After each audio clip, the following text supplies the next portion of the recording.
Folin tanniyo be magazine Mali la jabago be la jiri aw bismillah aka kuna foni ko ni olu keneka bagruba ul fleni bagruba ya folo la sa amido sahel ale konna la keren la AS no bolodi nyoma mi ko ni kera sababu ye kamali ni Burkina Niger ko ni ko segu usangorota anfle wati mi konna olu ko ni uga yinu nuga lara wulu ko konna la uyo bolo karike kul marfatigi damel ko ko nyama do konna amanda dula ko wala fuka tase bingal wale mun ko ni mega taka si anga kalanso ko konna la keren la ko di kuma bo ko ni nga kalam blon konna la na bi fuma ko campus ko ni ulasa amanda dula ko wala fuka tase Senegal ko ni olu fini no sa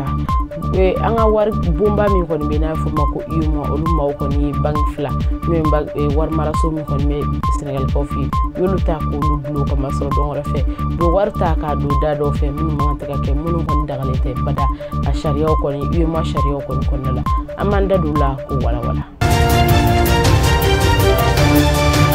bismillah ko kura kuna foni ko nkene ka sa ina fanya fo bagul bala to gomna sahel kon ali kon na lawa AS no yi ko ni bolodi nyogoma mi kon kera sababu ka Mali Niger fukata se Burkina ma uluka se ka bara bolo chama ko ni sigisinga afle wati mina iko bi wala sa chuko mina ka kul marfatigi damel ko ni daga kise blenta ka boni jamana ba sabayinka fukata se tika de minyonya ko du nyoma wala sa chuko mina lafiya bi se ka du jamana nunu ko no kilingili ko na da ogum ko na Mali fintigla ka fukata se Niger ni Burkina fintigla ka ma we lara wul do ko ni ulu blessing ka wati temeno mi ko ni ali damnena asongo ko ni ali konna la no be Mali ali konna la ali ko ni danche be asongo ali ni Niger nyonche no Mali ni Niger ko ni danche o lara wul konna mi ngera dimashi temene avril kalo kle mu gadi chegi samba fla ani mu wanna ni konna sawa ko ni obulo dakera kul marfatigi demneke ma chama ko ni ka mi ngera sababu ye ku ka nyama bado ko ni ko otra basu ko sebe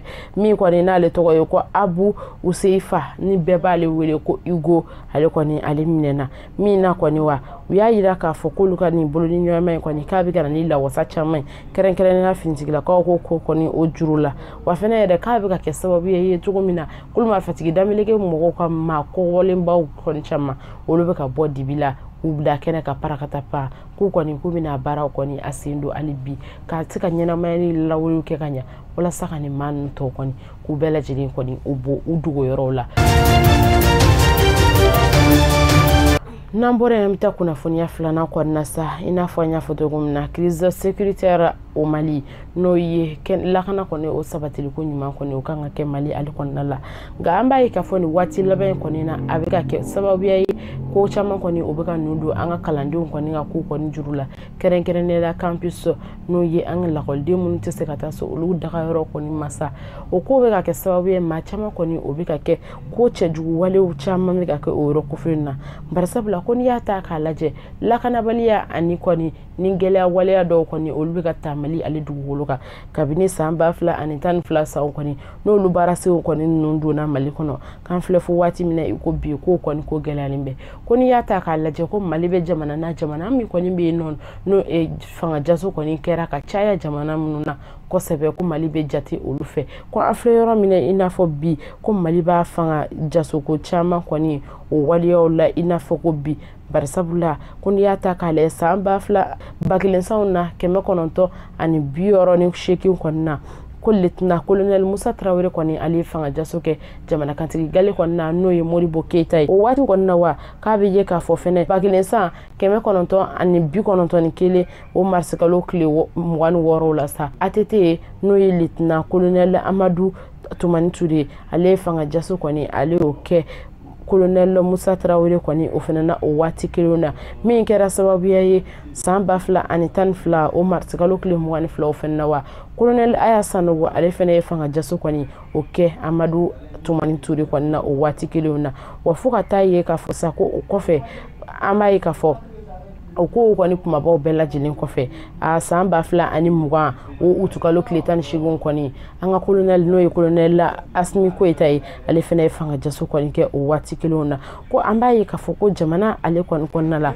fo ka taa se ayam kɔni n'o ye lakɔlidenw kɔni ka lafasali jɛkulu min kɔni bɛ kɛ sababuya ye k'u kumakanw kɔni bɔ Mali ale kɔnɔna la olu kɔni bɛ ka ɲangili waleya dɔ fo ka taa se kojugu kɔni caman ta ka ɲɛsin ɲɔgɔn ma lakɔlisow kɔni na min bɛ ka kɛ sababuya ye ka maa caman kɔni ko olu bɔnɛ o nin na olu minnu yɛrɛ bɛ yen nɔ k'olu ye jama kumada ye n'o ye lakɔlidenw kɔni olu kumada ye n'a fɔra k'olu de bɛ ka kɛ ni kojugu waleya ninnu kɛbaga ye ko yala ka a bɛ maa yɛrɛ nimisi wasa lakɔlidenko la walima a bɛ maa yɛrɛ nisɔndiya lakɔlidenko la wa fasideba kɔni a ye sɛbɛnni toni o yɔrɔ la ko bɛ ka kɛ bingali wale minnu kɔni ye sa wa ko a ko kɔni kuma ka ca kosɛbɛ ko yala ko nin ko ninnu kɔni bɛna se ka sɛbɛn walasa cogo min na an denw kana sɔrɔ k'a fɔ ko an mansaw de kɔni bɛ yen nɔ n'olu tun ye lakɔlidenw kɔni ka ko ɲɛmɔgɔ kɔni k'olu bɛ ka nin ko ninnu ta k'a kɛ sababuya ye k'a kɛ ka sɛgɛrɛli kɛ wa ko n'i y'a ta k'a lajɛ ko Mali yɛrɛ y'a ka yɛrɛmasɔrɔ kɔni sɔrɔ san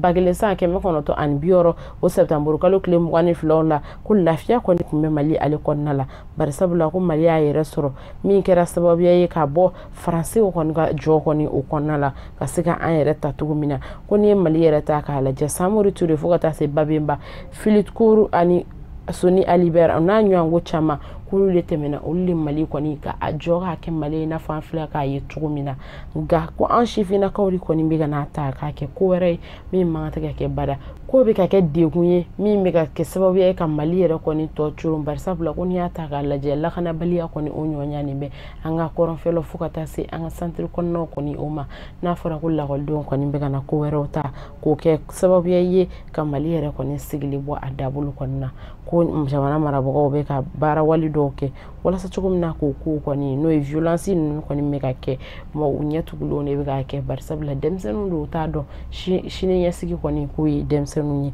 jamana marabagaw kɛrɛnkɛrɛnnen la minnu b'an kunna n'o ye furancɛ fanga ma ɲɛmaa n'a ka jamadenw ye k'u kɔni ka se ka baara sen caman bila sen kan walasa cogo min na nin kɛwale juguya ninnu kɔni ka se ka dabila peku Mali ale kɔnɔna la.